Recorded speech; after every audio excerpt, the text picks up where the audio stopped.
Namaste to everyone, and thanks to Dr. Didolkar for inviting me here. Are you able to hear me? Yes?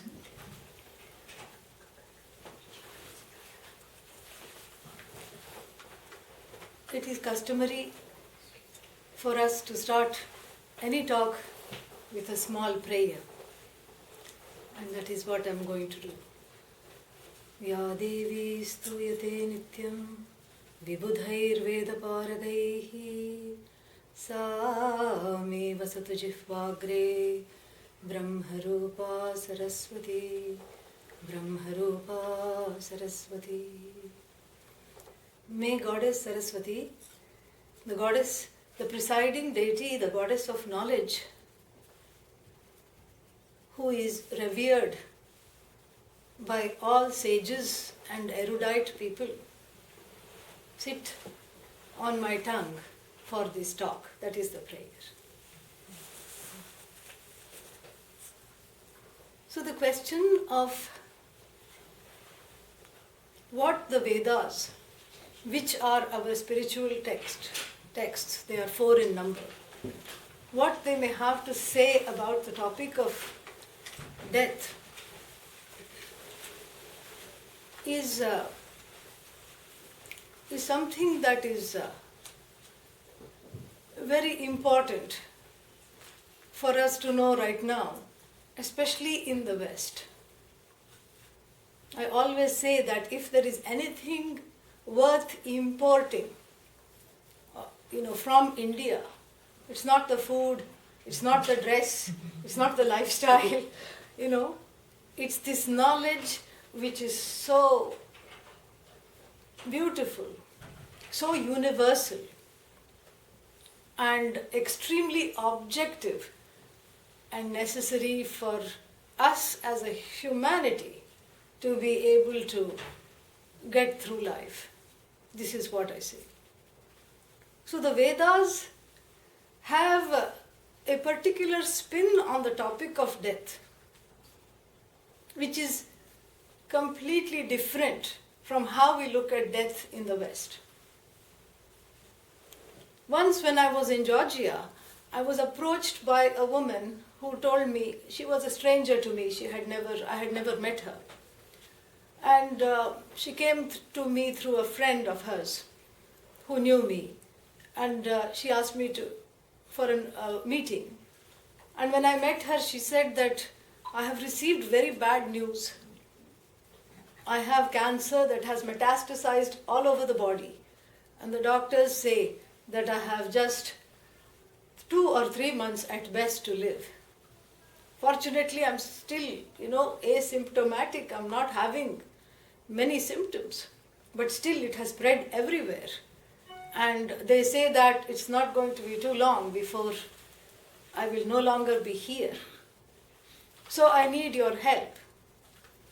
And I said, I'm willing to do whatever you want. I can read to you from our text called the Bhagavad Gita, which says a lot about how to get through this time and how to make whatever alert, aware time that you have most fulfilling. She said, no, you don't understand. That's not why I have called you here. She said, I refuse to accept death. And I refuse to die. I want you to do some Indian magic. These are her words. These were her words. And make me better immediately, because I can't afford to die. I said, why not? What is so compelling right now? She said, no, I have a grandchild that I have barely enjoyed, and my husband will be very alone and lonely, and I refuse to do this. And I said, I was a little perplexed, because this is the first time somebody had come to me with this kind of a, request. And I said, death is something that happens. Birth is something that happens. She said, you are fired, because I don't want this. And I have gotten 2 or 3 opinions from every doctor, and I thought you were my last hope and you have disappointed me. I said, I'm very sorry, and took my leave.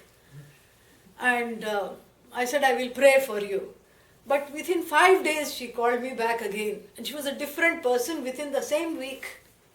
And a lot of functions were failing. She was bedridden.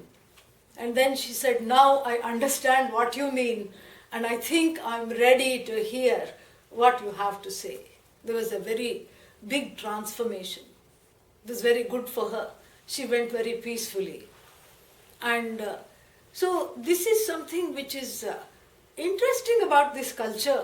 And when I came face to face with this kind of a situation, I understood that there is a great fear and a refusal to accept death, which has theological moorings, cultural moorings, based on the dominant theology in the West, which is perhaps, Christianity, or, I don't know.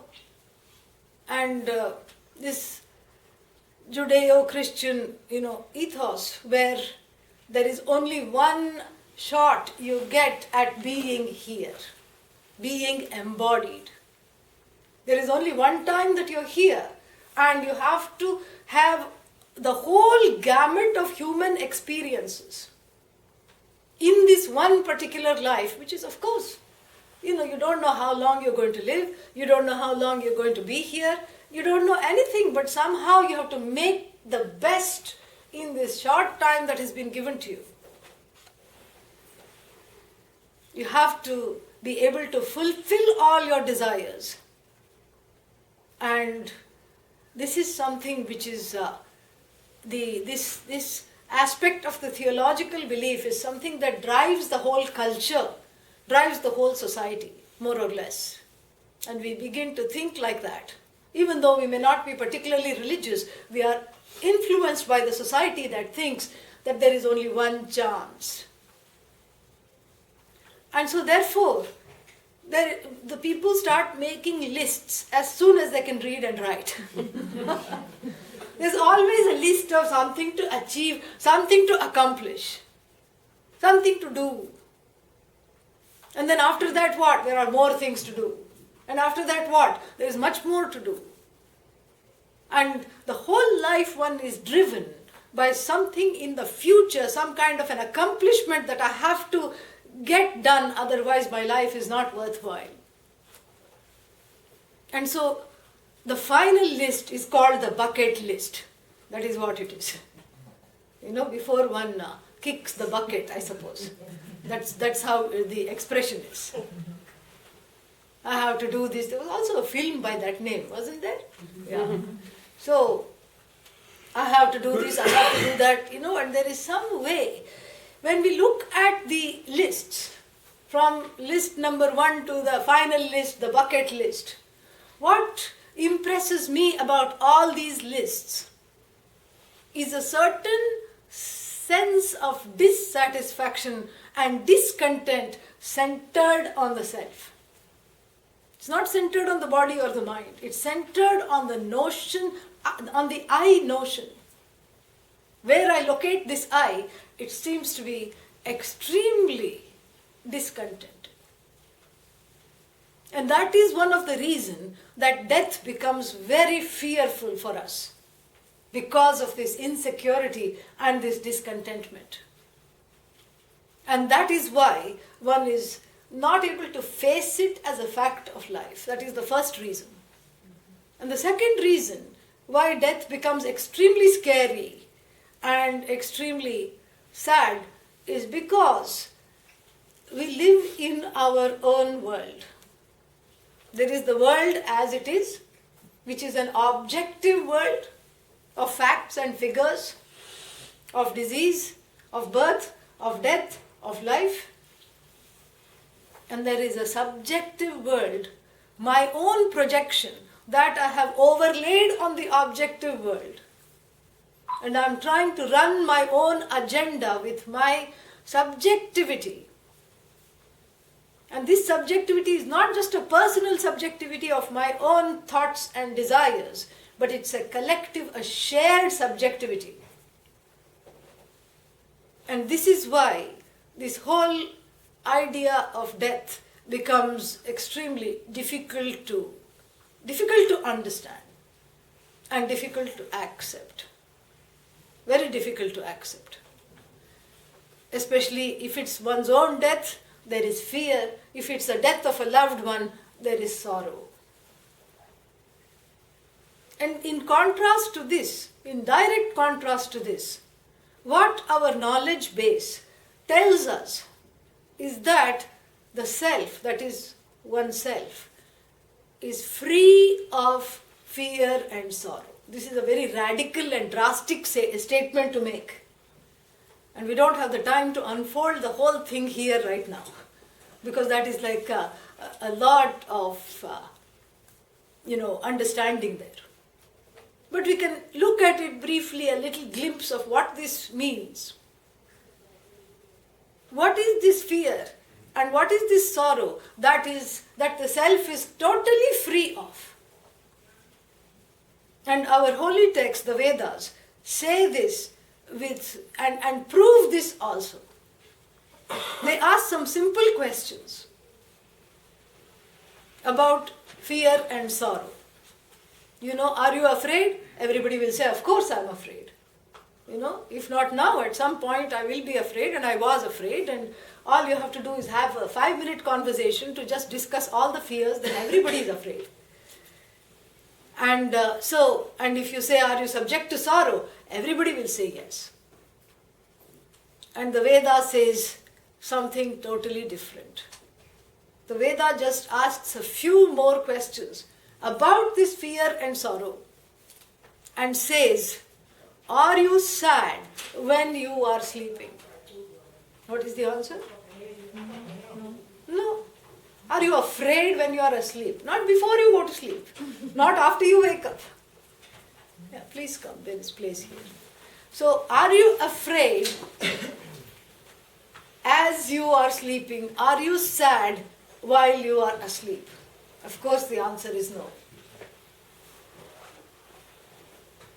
And also, even in the waking state, sometimes one is not sad. Rarely, but one is not sad. You see a flower blooming, you see the smile of a small child, and you may not have been fulfilling any desires, but that sorrow is not there. The fear is not there. One feels secure. So this discrepancy itself is enough to do a further inquiry and to see that the nature of I is free of sorrow. Perhaps this sorrow is an impostor that comes and goes rather than that which always stays. And this working hypothesis leads us to, can lead us forward in this conversation.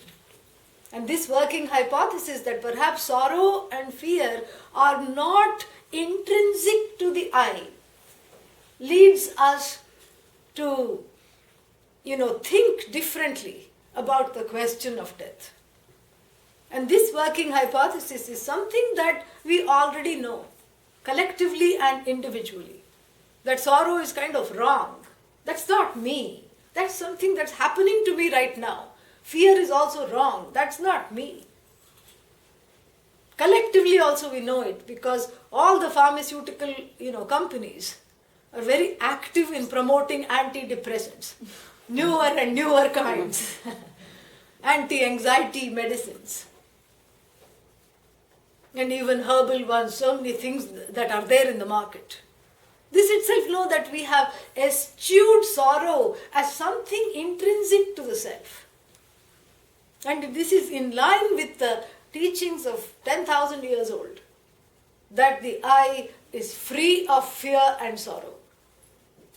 A very different, understanding.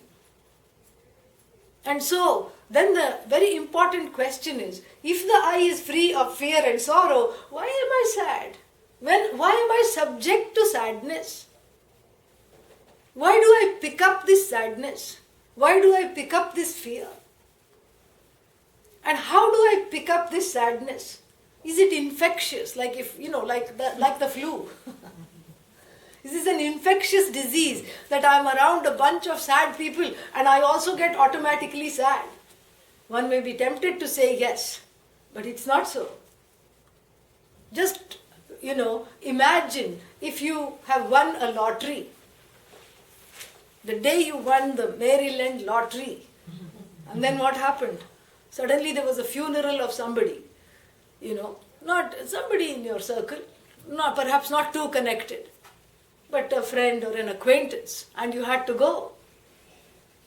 Even while attending the funeral, you are trying very hard to not smile because inside that that you are so happy and you're already making plans how to spend the money and how to give it to people in need and how to be generous and how to be, you're so happy. But keeping in view the sadness of others and the decorum of the place, you're trying to, be appropriate in that situation. So it's not true that sadness is outside and I just pick it up. That is not true. So then is the sadness inside? That we have already dismissed? Because if it's inside, then everybody will be crying in their sleep. We are not. When the mind is, at rest in sleep, there is no sadness. So if it is neither outside nor inside, what is the ontological status of this sadness? It's very interesting. And the Veda says that the status of this sadness is extremely iffy. You cannot say it is real, because if you say sadness is real, that which is real cannot be removed, correct? If it is real, it cannot be removed. That means one will be permanently sad, permanently frightened. And what is permanent, we accept, absolutely. So if you are sad always, then happiness becomes an imposter and something to be worried about. And so we will send a condolence messages to each other if one is happy. Oh, poor thing, you are such a good person. 3 happy incidents happened just this week. So sorry. We don't do that. And we don't congratulate someone when they are sad. So obviously sadness is an aberration. So it is not real, because that which is real I know somewhere deep down, even without having read the Vedas or heard of the Vedas, I know that I am meant to be happy, meant to be calm, meant to be free, meant to be in joy. I know that that's my state to which I am aspiring, to discover that. So if sadness is real, it cannot be removed, then maybe sorrow is unreal. Unreal means what? Non-existent, correct? Like the horns of a rabbit. This is a Vedic example. Yeah. The horns of a rabbit. And this comes from a story where, there was a kind of a strict king who was keeping his daughter confined in a room, the princess, because he was so afraid for her. And so he didn't want her to meet anybody, and he was keeping overprotective. And naturally she developed a sickness. She was so heartsick. And then the king was desperate and, said, anybody who can cure my daughter can have her in marriage, have her hand in marriage. And then, if you are unsuccessful, decapitation. So nobody volunteered, of course. But this young man knew he was already in love with her. He had seen her once or twice at some function. And he dared to say, I'm going to cure her. But I'll need some things to make a potion. Oh, sure, whatever you need. Please send all your sentries, your majesty, to the Himalayas and get the horns of the Himalayan rabbit. I just need 2 or 3. I just need to make a powder. And then, mix it with some water and feed her, she'll be all right. And until then he was the guest of the palace and he courted the princess for a whole year and she was fine. And he married her and of course everybody forgot the horns of the rabbit and and then he was not decapitated either because it was just not okay to decapitate the son-in-law of the king. So this is how we had this. So the horns of the rabbit, like that if the sorrow is, if we accept the premise the sorrow is unreal, then also it's not okay because you see, that means I feel guilty whenever I'm sad. If sorrow is unreal, why am I sad? If anxiety and fear are unreal, why am I subject to these emotions? I have to dissociate from them and say, no, I'm not sad, I have to be in denial. If sorrow is real, it cannot be removed. If sorrow is unreal, it need not be removed. So where do we go? That is why we say that there is an iffy existence of sorrow. Sorrow is something that is centered on the I notion. And it is dependent, it has a certain kind of a dependent reality, it is dependent upon the self that is free of sorrow. So sorrow is a subjective projection based on my subjective experiences and based on my subjective understanding of what is. A wrong, distorted understanding of what is. And based on this wrong understanding, we as a civilization learn to celebrate birth and grieve death. Because both from the standpoint of the Bhagavad Gita, which is one of our texts, both of them are events, correct? Yeah, birth is an event, it happens. Then if death is an event, birth is also an event. And in fact, birth should be grieved because a person is born to die. Yeah? You're not born to keep on living. But yet when somebody is born, we celebrate balloons, sweets, everything. That is because of our subjective understanding of seeing this I as located and just identified with the body, mind, sense complex. I am as good as this body. This is the problem. Who are you? I am so and so. First the name. What do you do? Then the occupation. What are you? I'm, this many feet tall, this many inches. I'm a man, I'm a woman. This is our understanding of the I. And if you go further, then all these likes and dislikes come. Especially in the West, we have this whole list of likes and dislikes which define a person. And we know this because even when we have, when people put their profile online on some kind of dating sites or whatever it is, what do they say? This is who I am. Who are you? I like this, I like this, I like this, I don't like this, I don't like this, I don't like this. And so the computer matches the likes and dislikes. You're not dating the person. Really, you're not getting to know the person. It's on these very flimsy likes and dislikes which are bound to change at all times. Your likes and dislikes are dating the other person's likes and dislikes. And the union lasts only until the likes and dislikes are in tandem. Either you start to change or the other person's likes and dislikes start to change. The union goes. This is what happens. And this is the problem we face. And so these are the superficial levels or nuances of the I.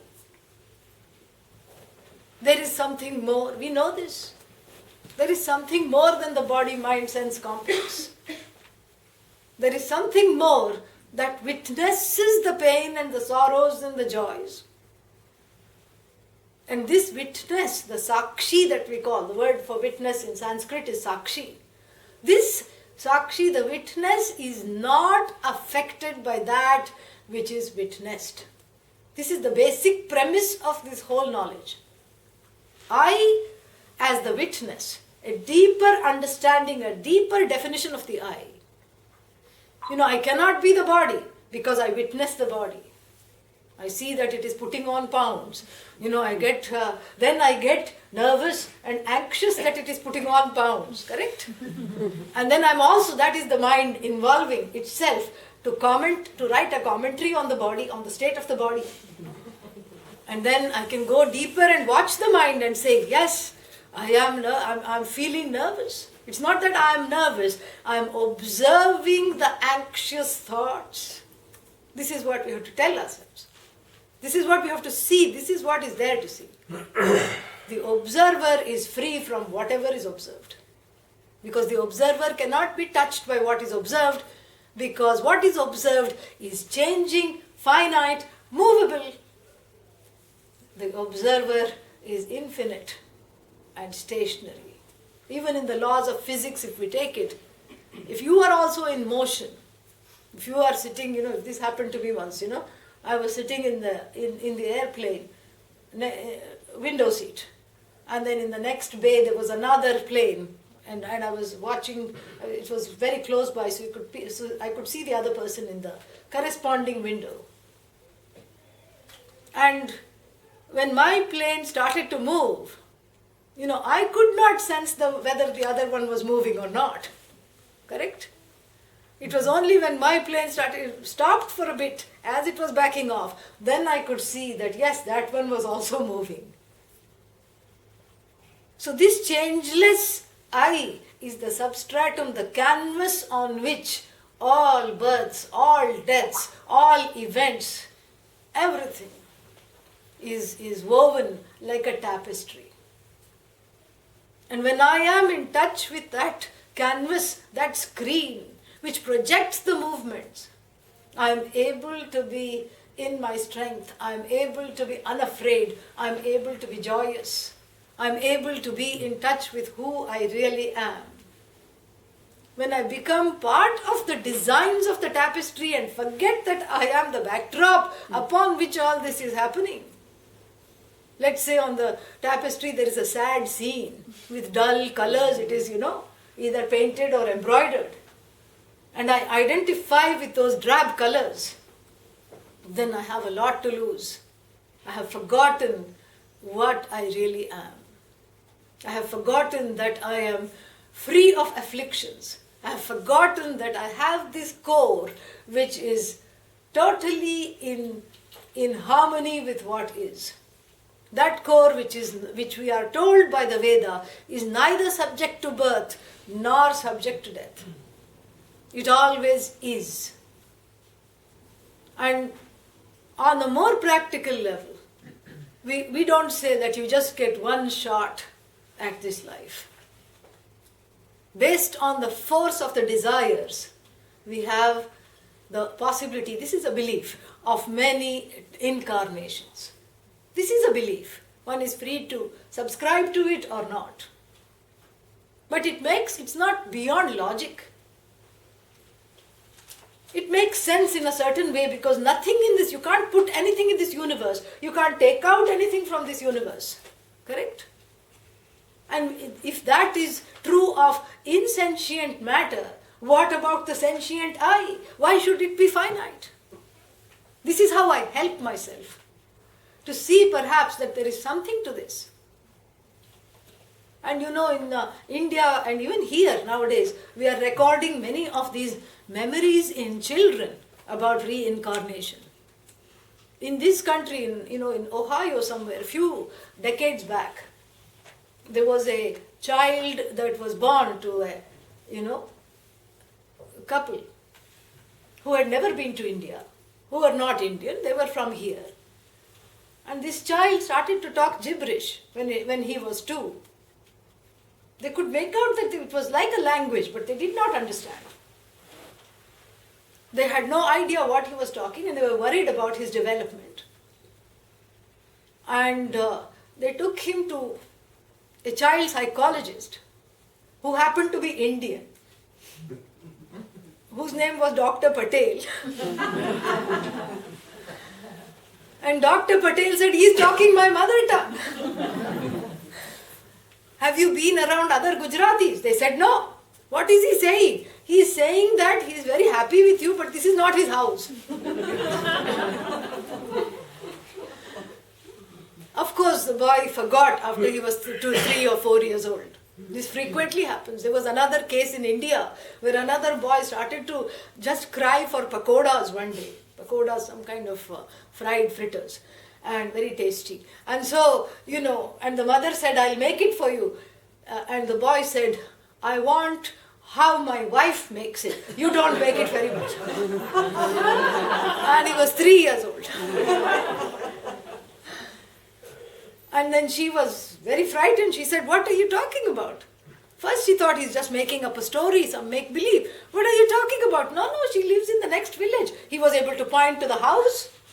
And he went and hugged this, grey-haired 75-year-old lady saying, how are you, my love? 3-year-old. And he knew all the secret details of where the money was kept, what the family was doing, everything which nobody else could know. So this is something we have to at least consider. And it is something to consider because it gives us hope and a certain respite from this relentless pursuit of desires. I have just this one life, I have to do. Let's learn to be human beings rather than human doings. I was telling your colleague here earlier in this conversation before the talk. So there is a little space which we much need. There is a certain inner space. And why do we need this inner space? To connect with that witness. Without connecting with that witness, one is witless. This is what happens. There's only one letter off, but it's a big, big difference. Now that is the change, Either one is witless in the face of adverse circumstances, or one is in touch with the witness.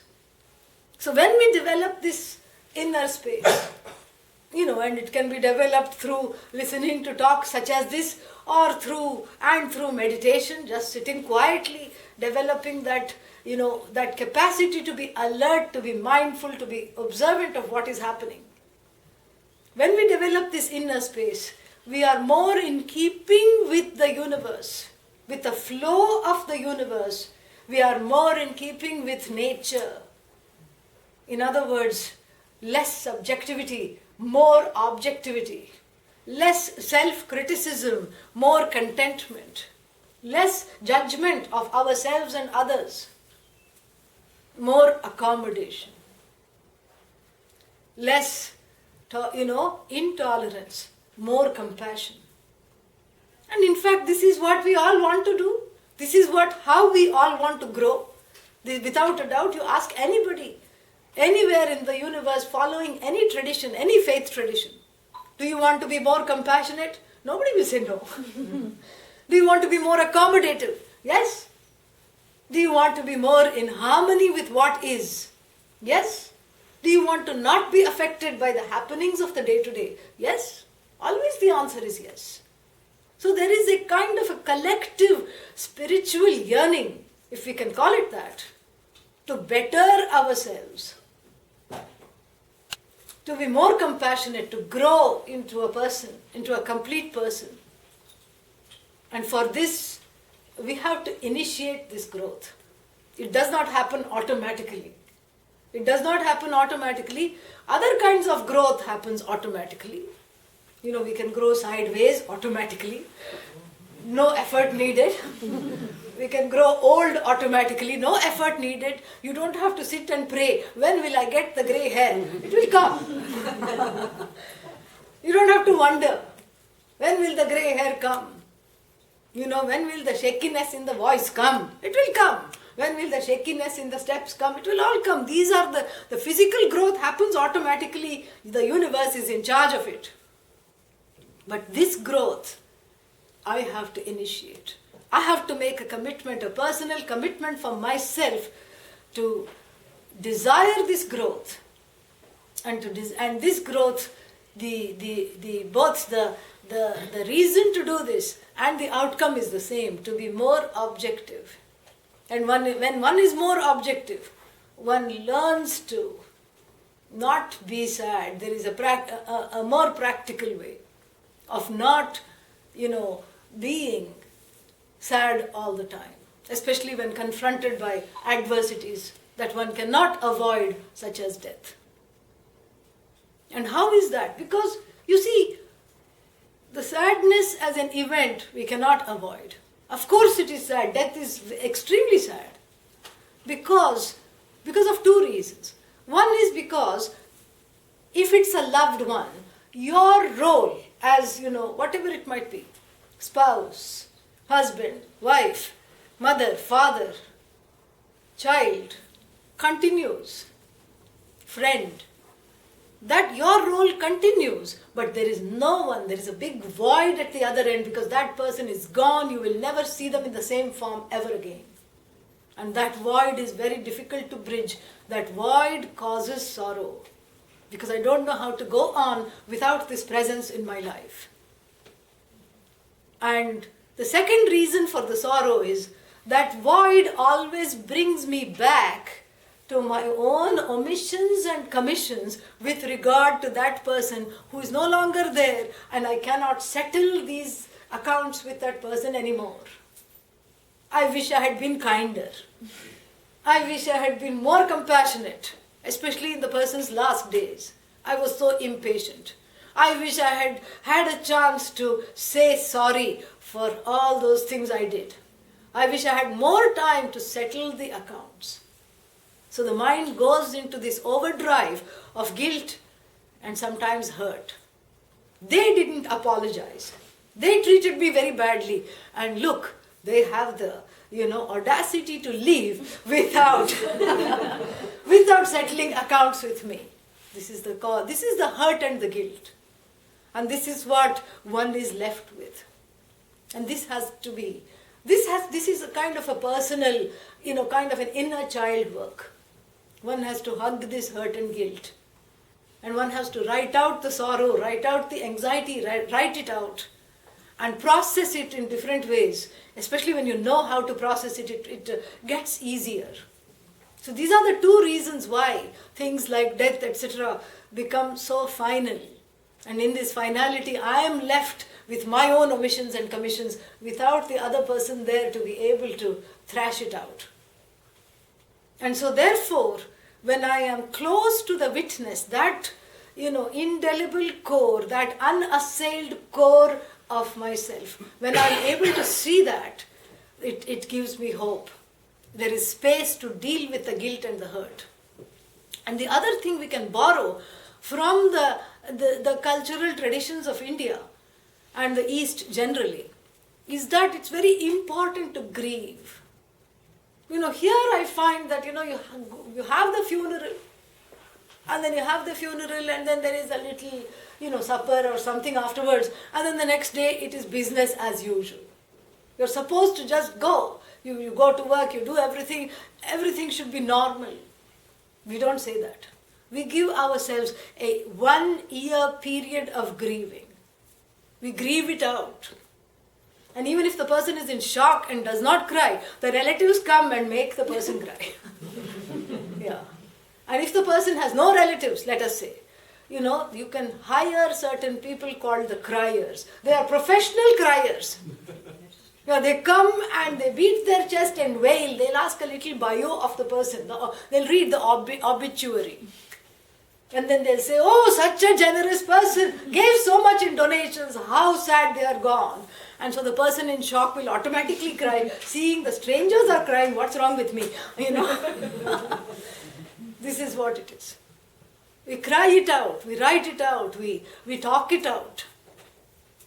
And, Carl Jung, writing about India, writing about Ramayana, which is a very interesting mythological text, where the Rama's wife was abducted by a demon king from Sri Lanka, present-day Sri Lanka.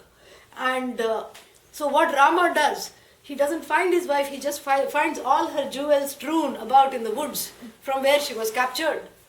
And Lord Rama hugs each and every tree and weeps. And Lord Rama is seen as the incarnation of God walking on the earth, some kind of a Jesus-like person. Avatar. This I don't have to, define at all after this movie came out. Yeah. Made my job easier. So Lord Rama hugs each and every tree and cries, "Have you seen my Sita? Have you seen my Sita?" And Carl Jung, writing about this, says that a culture where even, someone who's considered the incarnation of the Lord can grieve is a very healthy culture. Very healthy culture. So we have to learn to process this grief. We have one whole year to do that. And then finally,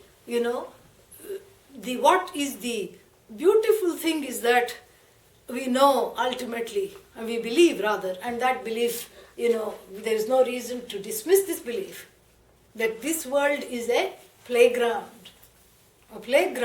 that I keep coming back again and again to have various experiences based on what I desire.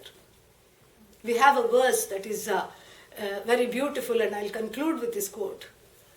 Vasamsi jirnani yatha vihaya navani grinhati naroparani tatha sharirani vihaya jirnani anyani sanyati navani dehi. In the second chapter of the Bhagavad Gita, a very intriguing statement is made.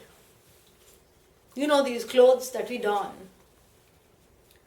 after we get tired of them, after they no longer serve us, what happens? You happily drop it in the laundry basket, correct? Yeah. And don new clothes. So too, the indweller of this body, this indweller, the witness who is free of death, who is free of birth, who is free of pain and sorrow, what does this indweller do? Dons on new bodies like the clothes. Yeah, that is all it is. So this is just a body suit. Yeah. Sometimes the zipper, we don't know where it is exactly. The zipper is controlled by the universe. We cannot get in and out of it at will. And we say that what gets us in and out of bodies, that thing is called the results of actions done in this and other lives. That is what ordains what kind of body. Sickly body, healthy body, young body, old body. And that's how we are able to, when we look at this verse, it's very beautiful because we can see how much this helps me to just relax around the question of death, around the subject matter of death, because it doesn't seem so final. Like the clothes, they just go into the spin cycle. So too the bodies go in spin cycle and they are recycled. And here I am with this new body. New body is actually a sign of hope, because in the last body I was not able to fulfill all my desires, and now I am. I'm able to do that because I have a young, strong body. So it's not that the clothes have to get worn out before I change them. So it's not that the body has to be always sick. Sometimes, young people die. It's just because the purpose of that birth for that time was completed. So this is how there is a lot of reasons to take solace when we glimpse into other cultures to see how they deal with death, especially indigenous and ancient cultures. So since this topic of death and since the topic of fear and sorrow are very, very universal, we can learn to be with the witness, and as a result, not just shun sorrow or fear, but learn to welcome it and watch it from a distance and make certain moves to initiate our own growth into the person that we always wanted to be, into the person that we know we are, and we want to discover that. Thank you very much. Om Shanti Shanti Shanti. I have left a few minutes for questions if anybody has questions, comments, if you want to share something. Yes. If when you die, you've accomplished what you want or what you're supposed to have accomplished, how does your studies explain the pain that a person would experience with cancer, with other things associated with that? Yeah, the pain is a result of actions done in previous lives, because the soul never dies. It just goes into other bodies, and it is never born either. So we have, let's say, hypothesis, if we are sitting in this room, it may be like the 10,000th incarnation, infinite number of incarnations. So in these incarnations, I have several, especially if I'm born as a human being, I have several opportunities to have transgressed universal laws and ethical, ethics is one of the universal laws. What we call ethic dharma. So I have every opportunity to have transgressed that, because the desires create a pressure to shortcut, all the ethics and the morals, and to take the shortcut even at the cost of hurting someone else. So when I do that, that comes back to me. As you sow, so shall you reap. So, and we just say, you need not reap it right now. You can reap it, several lifetimes later. No problem, Yeah. We have an account keeper, a mythological figure called Chitragupta. And Chitragupta is very, is very relaxed. He's always on coffee break. He just says, we'll just put it in some other lifetimes down the road. We don't know what it is. So that's why the nice thing is, in between the lives, there is a curtain. We call it the curtain of Maya, the veil of Maya. So we don't try to find out what I did in the last life, because already I cannot deal with the hurt and the guilt in this life. If I already knew what all I did in the last life, I wouldn't have any reason to get out of bed. So thankfully and mercifully, we don't know what we did in the last life. So, but we know that there is something there. So that pain is also seen objectively. Pain is an objective part of life. It's part of growing old. Physical pain. But I have the option to not convert it into mental and emotional pain. And for that we have a little exercise. We start putting full stops where the mind really wants to put comma. This is how it is. I'll give an example, because we can think ourselves to sorrow no matter what word we have. Any word. You can go down thinking yourself into sorrow. And so it's very important to put a period to say, yes, there is a lot of pain, full stop. Yes, I can't do anything about it, full stop. Oh, but I feel so guilty. Well, that's a feeling that I'm observing, full stop. So we learn to put full stops so that the physical pain and what we need to do about it is separate from seeping into the mental, emotional, chambers. So we keep it localized. That is one of the ways to deal with it. Yes, you had it. No, I'm just curious, why focus, if it could be from previous lives, maybe it's from this life, and therefore yes. an opportunity for a person to grow Absolutely. and reflect. Absolutely. Okay. Very well said. Yeah, we just say previous lives or this life. I did not add that. Yes, so I'm glad you did. Thank you. Just one. Yeah. Yes. How can we better help our patients get to their inner core themselves, rather than focus on the fear and sorrow, as you put it, of being that is extrinsic to themselves when they're going through this cancer experience? I believe you're already doing that very elegantly. I'm sure you are. And I'm sure that's also part of your training. What can I add to this that you already do not have? Perhaps I can just sort of, uphold what is already being done and say one more thing in addition, is that the more we are in touch with our witness and we are more able to model that witnessing of our own emotions and our own difficulties, that itself sets a standard for the other person. We forget that we are actually influential, that people are watching, especially people in the medical profession or any leadership positions which you are all at as doctors and nurses. You are all in very important positions. Sometimes we forget that. Sometimes we think, I just come to the room once a day. I've spent 5 minutes. What impact can I have? That is enough. If you are in touch with yourself, then that already calms the person down. That you don't have to say anything. Sometimes you can't say anything. Sometimes the situation is so gory, so horrible, so difficult. All you can do is touch them, hold their hands, or just look into their eyes. But it's not just as actions, but more as when you look at them from a place of that oneness. Oneness doesn't mean you identify with their distress, Oneness means you empathize, you understand, and you are strongly connected to your core, they get the message. It is said when the Buddha was meditating under the tree, for 100-mile radius, everybody was calm, everybody was happy if they just entered that place. So this is what one has to do. One has to become a small Buddha in one's own arena. That's what it takes. Yeah. Thank you. Any more questions? Such a profound topic, and I think we have many points to learn. And right on dot, you finish at 9 o'clock. Because all nurses have to go. Absolutely. Beg your pardon? That's okay.